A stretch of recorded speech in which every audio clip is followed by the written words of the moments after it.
दोस्तों सोचिए कि एक हॉरर बुक क्लब ज्वाइन करने से तुम्हारी जिंदगी एक रियल लाइफ हॉरर स्टोरी बन जाए। किलर बुक क्लब एक ऐसी चिलिंग कहानी है जिसमें group of students horror novels का क्रेज रखते हैं, लेकिन जब वो एक डेंजरस स्टोरी लिखते हैं तो उनका खुद का नाम नेक्स्ट पेज पर लिखा हुआ मिलता है। लेकिन क्या आपको पता है कि इस मूवी का creepy clown killer intentionally design किया गया था ताकि लोगों का रियल लाइफ क्लाउन फोबिया और भी ज्यादा ट्रिगर हो। ये फिल्म एक हॉरर स्टोरी नहीं है बल्कि हॉरर जॉनर के लेजेंडरी मूवी और बुक का ट्रिब्यूट है, जिसमें स्क्रीम, इट और अर्बन लेजेंड जैसे फिल्मों की वाइब्स मिलती है। स्पेन का हॉरर सिनेमा हमेशा से चिलिंग और डार्क होता है और किलर बुक क्लब भी इसी ट्रेडिशन को फॉलो करता है, जैसा फेमस हॉरर मूवी, रिकॉर्डिंग और ऑर्फनेज। तो चलिए आज हम इस मूवी की कहानी, सीक्रेट और उसके डर के पर्दे के पीछे की दुनिया को एक्सप्लोर करने वाले हैं। तो वीडियो में एंड तक जरूर बने रहिएगा। कहानी की शुरुआत होती है अलीशा नाम की एक लड़की से, जो कि अपने घर की लाइब्रेरी में पेट्रोल डाल रही थी। उसकी माँ उससे बहुत रिक्वेस्ट करती है कि वो ऐसा ना करे, लेकिन फिर भी अलीशा अपनी माँ की बात नहीं सुनती है और लाइब्रेरी में आग लगा देती है, जिस आग में पूरा घर तो जलता ही है, साथ ही उसकी माँ की भी जलकर मौत हो जाती है। वहीं पर हम एक कंप्यूटर को देखते हैं जहाँ पर किसी का मैसेज आया हुआ था। उस मैसेज में लिखा था आज रात को उसकी मौत लिखी है। फिर कहानी 6 साल के बाद दिखाई जाती है, जहाँ पर हम लिटरेचर के कुछ स्टूडेंट को देखते हैं जो कि एक दूसरे के काफी अच्छे दोस्त थे और सभी छोटे मोटे राइटर थे। उन दोस्तों के नाम थे लीजा, सारा, इवा, वीरा, रायन, रॉन, सेबास और नैंडो। नैंडो लीजा का बॉयफ्रेंड भी था और सभी दोस्तों का एक बुक क्लब था जहाँ पर वे लोग अपने फ्यूचर के नॉवल के आइडिया को शेयर करते थे। क्लब में ऐसे ही एक मीटिंग के दौरान नैंडो और सेबास के बीच में एक बुक की स्टोरी को लेकर आर्गुमेंट होती है और गुस्से में नैंडो वहां से चला जाता है। जाने से पहले नैंडो लीजा से सेबस से दोस्ती तोड़ने को कहता है। वो नहीं चाहता था कि लीजा सेबस के साथ में किसी भी तरीके की फ्रेंडशिप रखे, लेकिन लीजा उसकी बात नहीं सुनती है। वो ऐसे ही किसी के झगड़े में अपने दोस्तों को नहीं छोड़ सकती, वैसे उसके लिए दोनों ही इंपॉर्टेंट थे। उसी रात लीजा सेबस के सामने अपनी फीलिंग शेयर करती है। पिछले 6 सालों में उसने एक बुक भी नहीं पढ़ी थी और ना ही वो कुछ लिख पा रही थी। वो अपने आप को एक राइटर नहीं मान पा रही थी।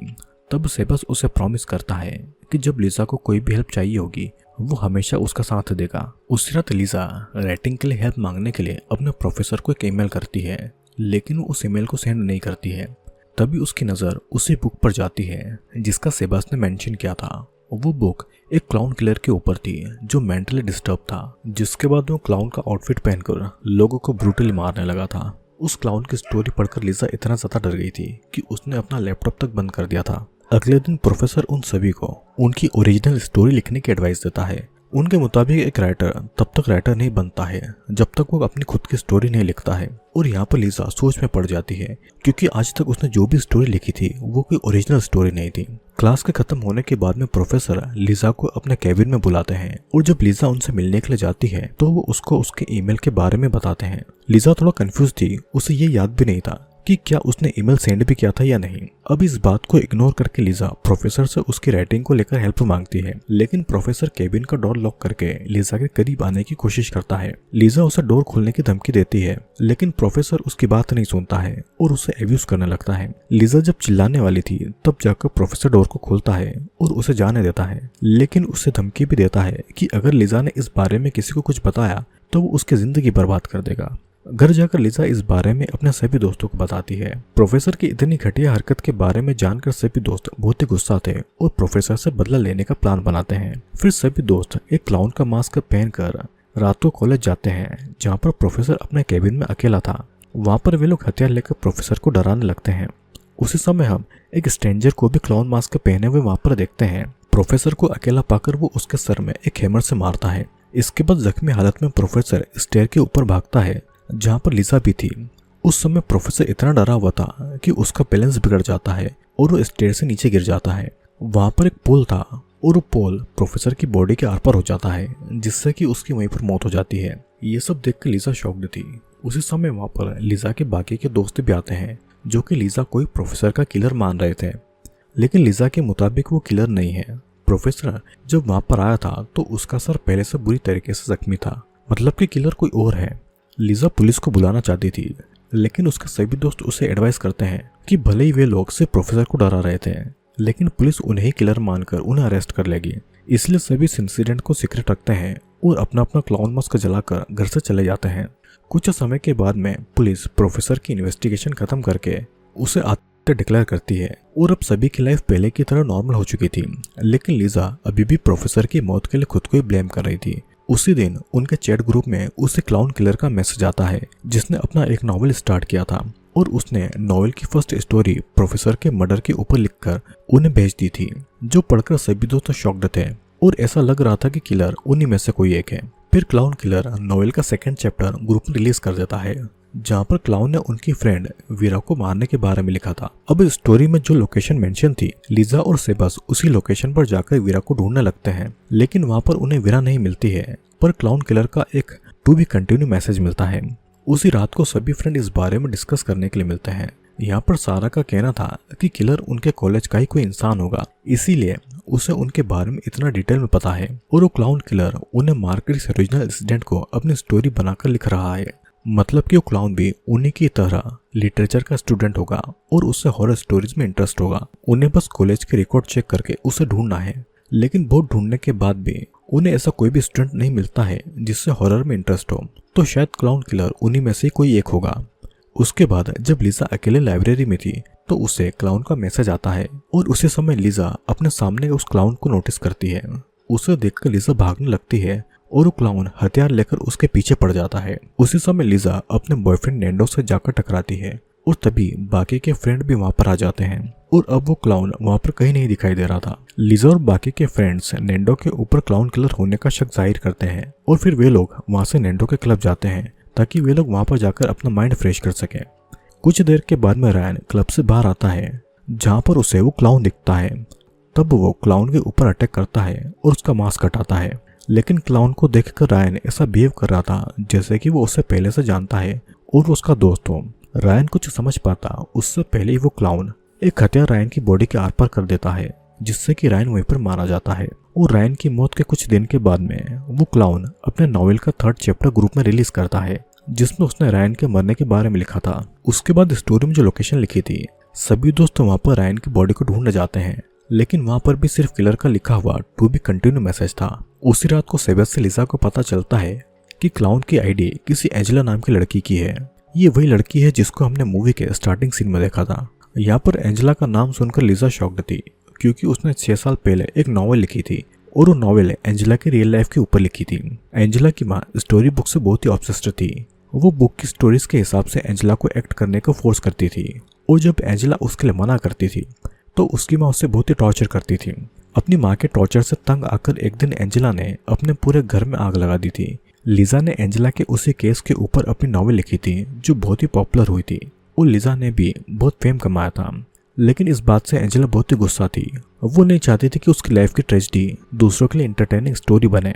एक दिन तो उसने लिजा को कॉल करके धमकी भी दी थी और ये भी कहा था कि एक दिन वो भी लिजा की लाइफ को हेल्प बनाकर उसके ऊपर एक स्टोरी लिखेगी। इसीलिए अब लिजा को लगता है कि वो क्लाउन एंजेला ही होगी। लेकिन तभी सेबस लिजा को कुछ न्यूज आर्टिकल दिखाता है जिसके हिसाब से एंजेला भी उस आग में जलकर मारी गई थी। ये सब सुनकर लिजा रोने लगती है और खुद को इन सब के लिए ब्लेम करती है। तब सेबस उसके लिए अपनी फीलिंग एक्सप्रेस करता है और उसे प्रपोज करता है, जिसके बाद दोनों इंटीमेट होते हैं। दूसरी तरफ नैंडो अपने क्लब में अकेला था। तभी वहां पर क्लाउन किलर आता है जो उससे मारने के लिए हथियार लेकर उसके पीछे पड़ जाता है। तब जान बचाने के लिए नैंडो भागकर एक जगह पर छुप जाता है और जब क्लाउन किलर उसके पास में आता है तो मौका देखकर उसके ऊपर अटैक करता है। लेकिन जब वो क्लाउन किलर का मास्क हटाने की कोशिश करता है तो वो उसके ऊपर अटैक करके उसे बेहोश कर देता है।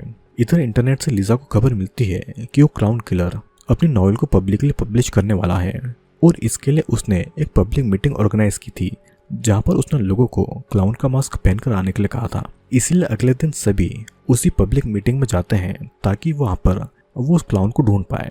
बट वहां पर बहुत से लोग क्लाउन बनकर आए थे तो इसलिए उनको कोई आइडिया नहीं मिल रहा था कि रियल क्लाउन किलर कौन है। तभी क्लाउन किलर उन्हें एक लाइव वीडियो भेजता है जहां पर उन्हीं की फुटेज थी, मतलब कि वो क्लाउन उनके ऊपर नजर रख रहा था। जिसके बाद सभी अलग अलग होकर उसी वीडियो को फॉलो करके किलर को ढूंढने लगते हैं। जिस दौरान इवा क्लाउन किलर के जाल में फंस जाती है। वो बहुत कोशिश करती है किलर से बचने के लिए, लेकिन उस एरिया का डोर लॉक हो गया था और बाहर नहीं निकल पा रही थी। जिसके बाद किलर एक हथियार उसकी बॉडी के आर पर घुसाकर उसे जान से मार देता है। तो वहीं पर उन्हें इवा की डेड बॉडी दिखी थी कि तभी उनका एक दोस्त रॉन जख्मी हालत में उनके पास आता है और उसकी वहीं पर मौत हो जाती है क्योंकि उस क्लाउन ने उसका गला काट दिया था। इन सब मर्डर के लिए बाकी दोस्त सारा के ऊपर शक करते हैं क्योंकि उसके हाथ में हथियार था। सारा उन्हें बहुत समझाती है कि वो किलर नहीं है, बट कोई भी उसकी बात नहीं सुनता है। इन सब के बीच में टेंशन में आकर लिजा बेहोश हो जाती है। जब उससे होश आता है तो वो अपने घर में थी और तभी उसे किलर का एक वीडियो मैसेज आता है जहाँ पर क्लाउन ने सेबस को किडनैप करके रखा था। फिर जब लिजा किलर के दिए हुए लोकेशन पर जाती है तो वहाँ पर उसे सारा जख्मी हालत में मिलती है और मरने से पहले वो बस यही कह रही थी कि वो क्लाउन किलर नहीं है। फिर थोड़ा यहाँ वहाँ ढूंढने पर लिजा को एक जगह से बस चेयर से बंधा हुआ मिलता है। तभी वहाँ पर उसका बॉयफ्रेंड नैंडो आता है जो उसे कहता है कि क्लाउन किलर और कोई नहीं बल्कि सेबस है और उसी ने सभी को मारा है। लेकिन लिजा कुछ समझ पाती उससे पहले सेबस उठकर नैंडो के ऊपर अटैक करके उसे बेहोश कर देता है। फिर वो उसी हथियार को हाथ में लेकर लिजा को हॉस्टेज बनाता है और ये रिवील करता है कि उसी ने लिजा के लैपटॉप से प्रोफेसर को सेड्यूसिंग मैसेज भेजा था और इसलिए प्रोफेसर ने उसे अब्यूज किया था। उसके बाद जब उसी के प्लान के हिसाब से वे लोग जब प्रोफेसर को डराने के लिए गए तब मौका देखकर उसी ने प्रोफेसर को मारा था क्योंकि वो अपनी लिखी स्टोरी को रियल लाइफ में अप्लाई करना चाहता था। यह सब सुनकर लिजा एक पेन सेबस के नेक में मारकर वहां से भाग जाती है। सेबस भी उसे पकड़ने के लिए उसके पीछे भागता है कि तभी एक और क्लाउन लिजा के सामने आता है और ये क्लाउन और कोई नहीं बल्कि एंजेला ही थी जो साग में कभी मरी ही नहीं थी। और अब तक एंजेला और सेबस ने दोनों ने मिलकर क्लाउन किलर बनके सभी का मर्डर किया था। एंजेला को लिजा से बदला चाहिए था और सेब्स को अपनी स्टोरी को रियल लाइफ में अप्लाई करना था और इसीलिए दोनों ने मिलकर ये सब किया था। अब इन सब के बाद में वे दोनों इन मर्डर के ऊपर एक मूवी भी बनाने का सोच रहे थे। फिर वे दोनों लिजा को मारने के लिए आगे बढ़ ही रहे थे कि तभी वहां पर नैंडो आता है जो सेबस को बालकनी से नीचे गिरा देता है और नीचे एक पुल था जो सेबस की बॉडी के आर पार होकर उसकी जान ले लेता है। यहाँ पर सेबस और प्रोफेसर की मौत बिल्कुल सेम तरीके से हुई थी और सेबस की मौत होता देखकर एंजेला उस हथियार से नैंडो के ऊपर अटैक करके वहां से भागती है। तब लिजा उसे पकड़ने के लिए उसके पीछे जाती है। भागते भागते दोनों सेरिया के बेसमेंट में आ जाते हैं और जब लिजा वहां का पावर स्विच ऑन करती है तो वहां पर शॉर्ट सर्किट होकर आग लग जाती है जिसमें एंजेला जलने लगती है। लिजा उसे बचाने की कोशिश भी नहीं करती है और वहां से चली जाती है। कुछ देर के बाद में वहां पर पुलिस आती है और लिजा और उसके बॉयफ्रेंड नैंडो की हेल्प करती है। सीन कट होता है और अब कहानी एक साल के बाद आती है जहाँ पर लिजा और नैंडो बहुत ही खुश थे। दोनों की लाइफ अब पहले की तरह नॉर्मल हो चुकी थी। लेकिन एक दिन जब लिजा अकेली थी तो उसके सामने एंजेला उस क्लाउन का आउटफिट पहनकर आती है और हथियार लेकर उसे मारने के लिए उसकी तरफ भागती है। मतलब कि एंजेला फिर से एक बार आग में जलने से बच गई थी। ये देखकर लिजा चिल्लाती है और उसकी चीख के साथ में ये मूवी यहीं पर एंड होती है। दोस्तों किलर बुक क्लब सिर्फ एक हॉरर मूवी नहीं है बल्कि एक मेटा हॉरर एक्सपीरियंस है जो हॉरर बुक्स और स्लैशर मूवी दोनों को कंबाइन करता है। लेकिन इसकी शूटिंग के टाइम पर भी हॉरर काफी रियल था।